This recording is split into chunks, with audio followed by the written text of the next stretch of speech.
Hi everyone, today I am going to tell you a short story from Mahabharata, and the name of the story is Jamadagni and Vishwamitra, which will lead to a beautiful, interesting story that the birth of Lord Parashuram. So let me begin the story. King Jamadagni was the descendant of Puru race. He was famous for all his good qualities, and after a few generations, his great-great-grandson Gadhi became the king. But Gadhi was childless, so one day he decided to go to forest and to do hard penances to get some child. When he went off to the forest, at that time he got the news that he was blessed with a beautiful daughter. So he came back. Her name was given as Satyavati. Satyavati was extremely beautiful, and Gadhi became very happy. One day, Richika, the son of Chavan from Bhrugu race, he saw Satyavati. He fell in love with her, and he came to Gadhi and requested him to give Satyavati's marriage to him. But Gadhi didn't like this idea because he didn't want to give the marriage of his only one daughter to a poor Brahmin.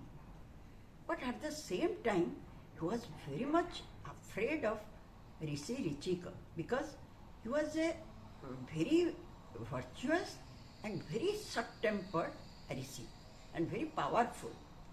So Gadhi was very much afraid of him. That is why he said that, says Richika, if you can give me 1,000 white horses with black ears, then I will give the marriage of my daughter to you. And Richika somehow arranged that 1,000 white horses from Lord Varuna, and he gave it to Gadhi. Thus, he got married to Satyavati.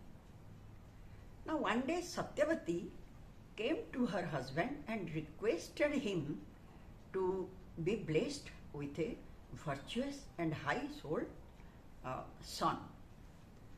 And Richika agreed. Then he said, well, you will get a very powerful and high rank son as you wish. When Satyavati's mother came to know about this, then she also came to her daughter and said, oh my dear beloved daughter, I know that your husband is very powerful and a learned man. So if he can perform a yajna for you, then he can also do it for me. So please ask him to do me a favor.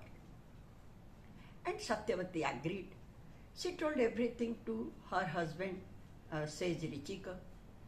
Richika said, well, I will do the yajna and I will get the sacred charu. And after taking both of you, after taking your bath, you will take this sacred charu. And you will get the beautiful sons. And one thing, you will embrace a fig tree and ask your mother to embrace a peepal tree. Satyavati agreed, and she was overwhelmed with joy. Then she came to her mother and narrated everything to her mother. Her mother also became very happy. And as says Richika promised, he did the yajna and got the sacred charu for both of them in 2 bowls. And again he went to the forest.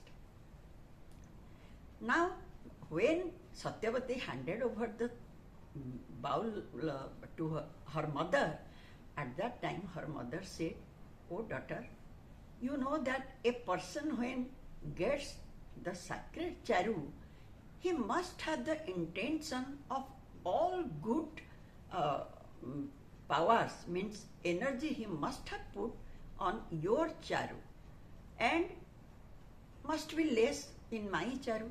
But my mind is in your charu only. Oh daughter, if we can exchange the bowls, then you will get a powerful brother and you will also get a good son." Then Satyavati couldn't deny. She agreed to her mother and exchanged the bowls. Thus, both mother and daughter, they exchanged their bowls and drank it. When sage Richika came back from the forest, he could come to know. He understood everything and he got very angry. He said, "Oh Satyavati, you have not done any good to you yourself.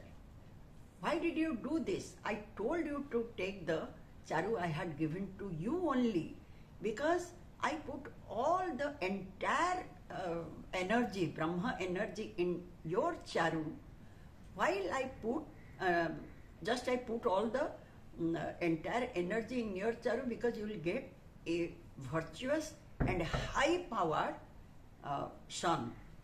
Then why did you accept your mother's charu, which was full of Kshatriya energy? But unfortunately, you have exchanged the bowls. So because of that, you will get a dreadful Kshatriya as your son, and your mother will get a son who was full of Brahma knowledge, and he will be very powerful with all types of knowledge." But Satyavati felt very sorry and she cried. Then she fell upon the feet of her husband and cried again and said, "Oh Lord, please grant me a boon and don't tell me that my son will be a dreadful Kshatriya. Grant me, then at least, as you said, let it be, but let it be my grandson, not my son would be a dreadful Kshatriya." And Richika thought for a while, then said, "So it be."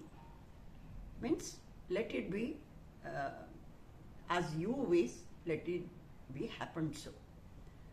Then Satyavati gave birth to a child who was really a quality of dreadful Kshatriya, and he was Jamadagni, and her mother gave birth to a very highly learned son who was known as Vishwamitra. Thus, Vishwamitra actually was a Kshatriya because he was the son of Gadhi. But however, he was learned and he was having the full knowledge of Brahma.